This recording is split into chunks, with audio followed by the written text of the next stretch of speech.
In this video, we are going to learn how to execute queries using PDO.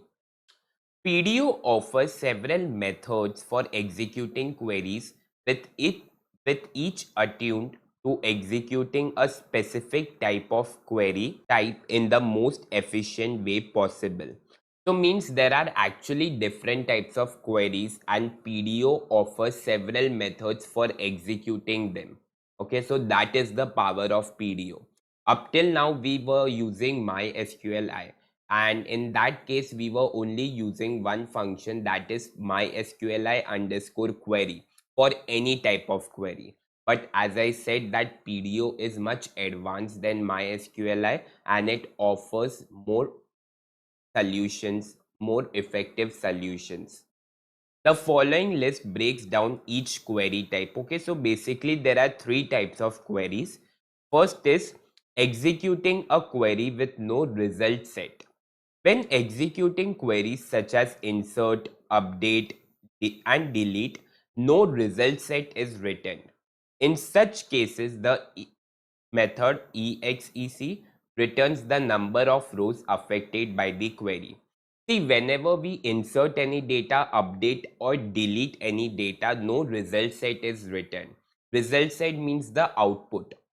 Whenever we use select query, only in that case we get a result set. That is our output, right? So in this case, in insertion, updation and deletion, we can make use of the method exec, which will return us the number of rows affected.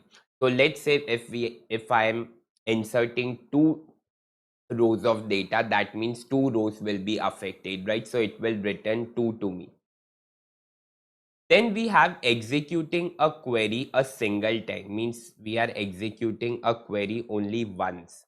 When executing query that results a result set, means we are talking about select query, or when the number of affected rows is irrelevant, you should use the query method. Okay. You can use this method whenever you are working with select statements or when the number of affected rows is irrelevant. You can go for this query method. Then lastly, we have executing a query multiple times. Although it's possible to execute a query numerous times using a while loop and the query method, passing in different column values for each iteration, doing so is more efficient using a prepared statement. See, now we have already spoken about prepared statement. See, whenever I want to execute a query multiple times with different values, I can make use of while loops. Okay, we have studied while loops. But every time if we are passing new and new values, it would be efficient if we use prepared statements, and we know what prepared statement is. We have even used them. Okay, we first write the query but we don't specify the values. Instead we specify the question mark and then we specify the values and then we pass it. So here what happens, first the query is ready, it is not executed, it is ready, and then when we pass all the values it is executed. So at a time we can pass as many values as we want. And even prepare statement is used for preventing SQL injection. So the basically the conclusion that comes out here is PDO offers so many methods, means it has bifurcated that if we are using insertion, updation and deletion, we can use different method. In case of select query, we can make use of different method, right? So actually it is much more powerful than MySQLi, which is only used to connect PHP to MySQL. So now what we'll do, we'll just go to our IDE and let's see this practically. Okay, so here I will just insert some data into the table. Now I will tell you which table. I'll just go to PHP myadmin, and here we have a database called programming. Okay, I have a database programming, and inside this database I have a table called users. So this is the table. It has three columns. First is username, second is email, third is the age. I have already inserted some values. Okay, we inserted in some previous videos. And here only we will add one more row. Okay, and we'll see the affected rows. Means it will written as the number of affected rows, and that we will simply print on the screen. Okay. So firstly, I will just make the connection. I will just say PHP, and here I'll just say dollar connection is equal to new video. We have MySQL. Host is localhost, semicolon database name. In my case, it is programming.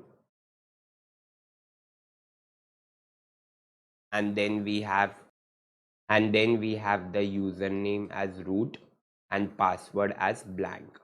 Okay. I'll just say here if dollar connection, then simply say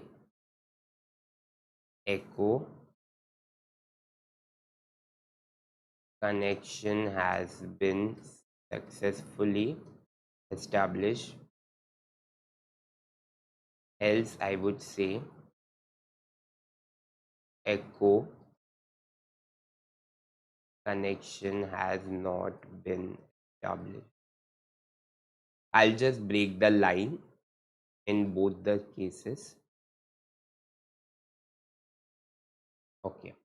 So here I'm just making the connection because we all know whenever we want to perform any operation with our database, first we have to make the connection with it.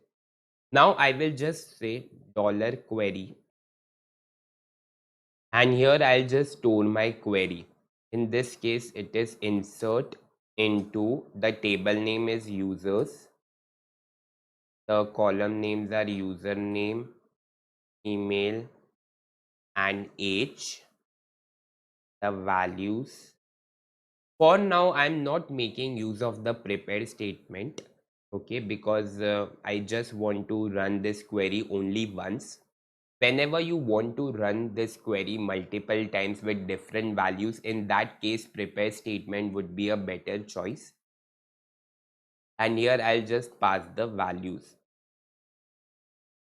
So let's give the username as Sham.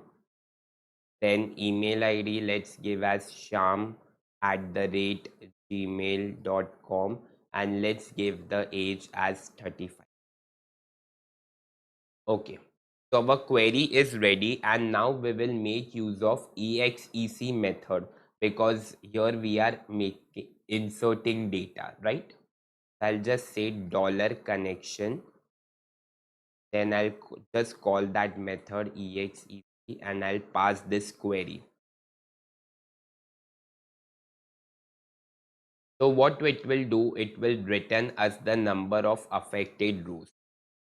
So I'll just store that in a variable dollar affected,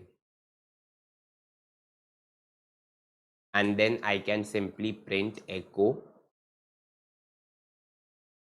number of affected rows are dot dollar affected.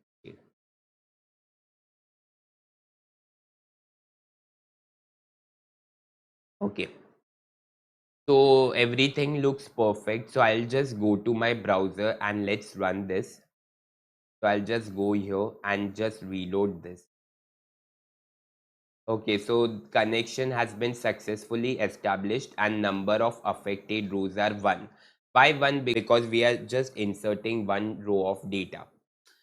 And this is the function that we have used exec, because in case of insertion, deletion and updation we use this because it returns us the number of affected rows.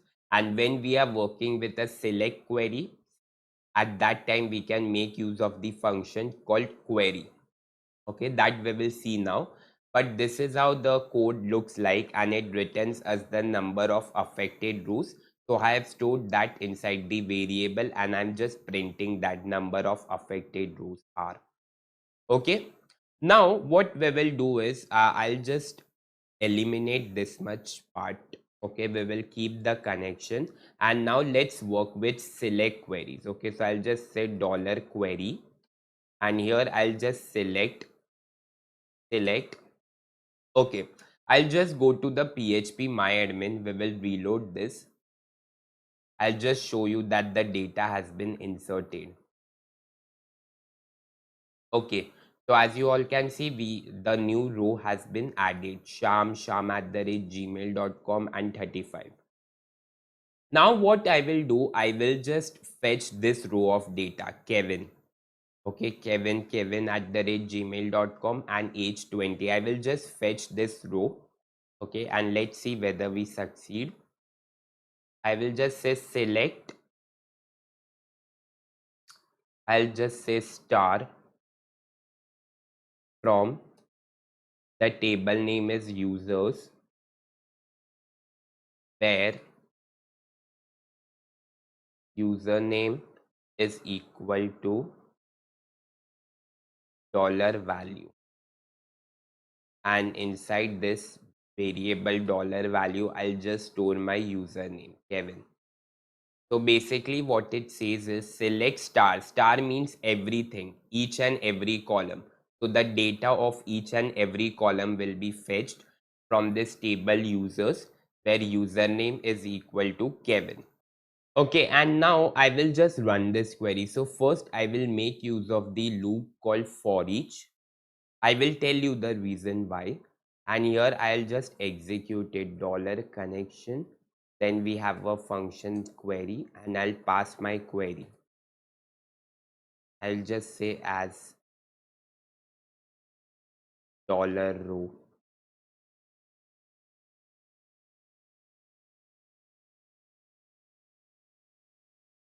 Dollar username is equal to dollar row username.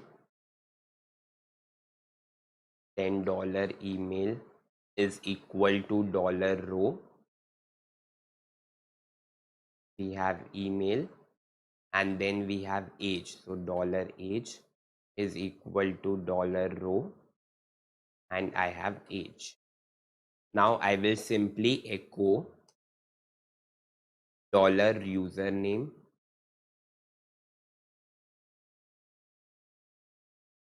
and I'll just copy this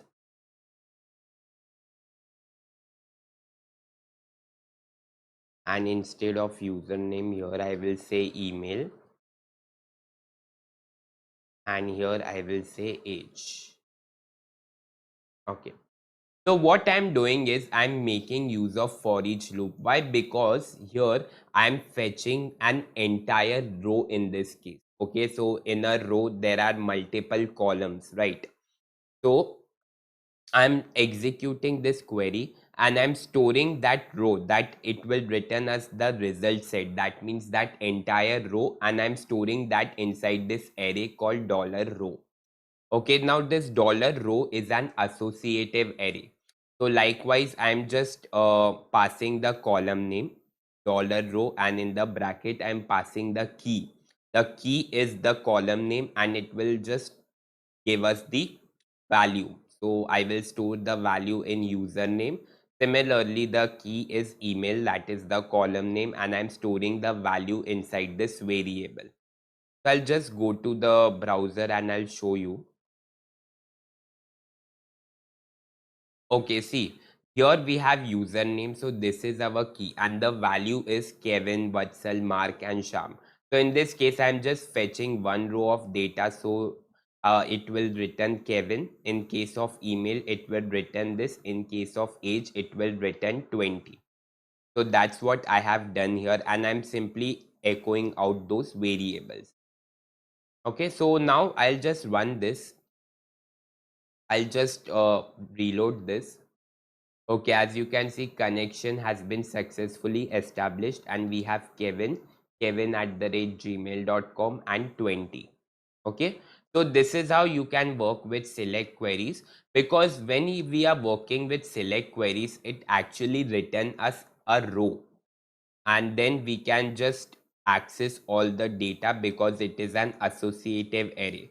So using the column name, I will get the value and then I can perform whatever operation that I want with that data. So this is how we can execute different queries, okay, with different functions. So this is all about executing queries using PDO. Thank you.